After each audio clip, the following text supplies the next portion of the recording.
Saudara mahasiswa Universitas Terbuka, saya Darmawan. Nah, kali ini kita akan mempelajari sesuatu yang mungkin tampaknya sepele bagi Anda, tetapi ini akan menjadi bagian yang penting untuk kita pelajari di kelak kemudian hari. Kita akan mempelajari apa itu titik impas, kapan itu terjadi titik impas. Titik impas sendiri adalah suatu keadaan di mana ketika kita memproduksi sesuatu, maka apa yang kita produksi itu bisa tertutup biayanya.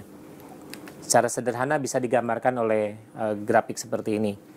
Kita lihat bahwa ketika kita memproduksi sesuatu, ada biaya yang sifatnya tetap. Ini fixed cost ini sifatnya tetap. Dia mau ada produksi atau tidak, dana ini ada. Jadi kalau kita lihat, fixed cost itu sifatnya tetap untuk berapapun jumlah produksi. Tetapi berbeda dengan variable cost. Variable cost dimulai dari titik nol. Itu artinya dia dimulai dari tidak diproduksi itu tidak ada pengeluaran.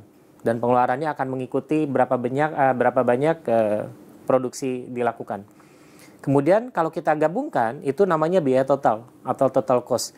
Oleh karena itu kita menjadi paham total cost adalah fixed cost tambah variable cost. Nah, kemudian ada penghasilan. Penghasilan adalah banyaknya barang yang dijual dikalikan dengan berapa harganya. Kalau begitu maka kita menemukan titik impas itu di titik sebelah sini. Titik impas ini adalah titik pertemuan antara penghasilan dengan total biaya. Dari kalimat seperti itu maka kemudian kita menjadi paham bahwa penghasilan sama dengan total cost. Total cost. Nah, kalau total cost-nya sama dengan fixed cost ditambah variable cost, maka kita bisa mengetahui, kita turunkan dari rumus ini. Kita lihat ada yang sama, ada kuantiti yang sama. Kita pisahkan. Maka di sini kita dapat, atau kita bisa buat menjadi P min V dikali Q sama dengan fixed cost. Dari sinilah kemudian kita jadi tahu bahwa berapa sih jumlah kuantitas barang yang harus diproduksi agar kita dapatkan titik impas.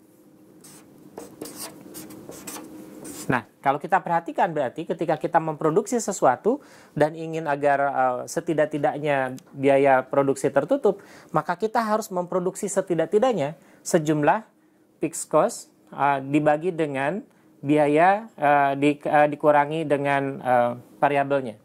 Jadi kalau Anda memahami ini, maka kemudian Anda akan menjadi lebih paham kapan Anda harus melakukan produksi untuk setidak-tidaknya sekedar menutup berapa biaya yang dikeluarkan.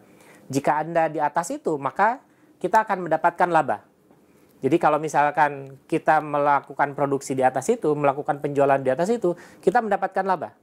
Jika kurang dari itu, maka kita akan menderita kerugian. Nah, itulah pemahaman yang penting dari mempelajari titik impas. Kita menjadi paham kapan kita rugi, kapan kita mendapatkan laba. Inilah titik yang kita harus pelajari betul, titik impas.